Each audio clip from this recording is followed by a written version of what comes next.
आसिला बड़ अपडेट सुभद्रा योजनार पंचम किस्ती इन्स्टॉलमेंट को नहीं आसिला बड़ सूचना 5,000 टंका केबे आसीबो आपण अकाउंट को आसीबो कि नहीं भिडियोटी को शेष पर्यंत देखंतु।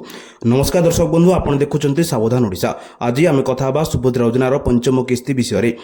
सुभद्रा योजन राज्य सरकार महिला मानक प्रति वर्ष 10,000 टंका आर्थिक सहायता देउछंती। ए टंका दुईटी इन्स्टॉलमेंट दिया जाए प्रतिटी 5,000 करी।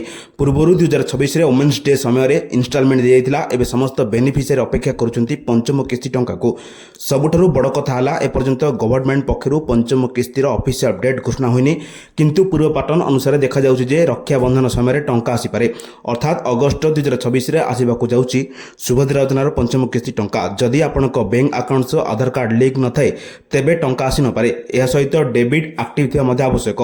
जो माने ऑलरेडी अप्लाई करिसंती एवं लिस्ट रे नाम अछि से माने मात्र टंका पाइबे। जदि आपण अप्लाई करिनांती तेबे रजिस्ट्रेशन प्रोसेस चालू अछि, यथाशीघ्र जाई कराई नियंतु। एई भली गुरुत्वपूर्ण खबर पाया पाई आम चैनल से जोड़ी रहंतु। जदि पर्यंत वीडियो को लाइक करनांती वीडियो को लाइक करबा सह चैनल को सब्सक्राइब करी कमेंट माध्यम जानतु आपण माने केउ जिल्ला देखुचंती, जहा द्वारा एई भली गुरुत्वपूर्ण खबर आपण मानक पाखरे सर्वप्रथम पहुंची परिबो।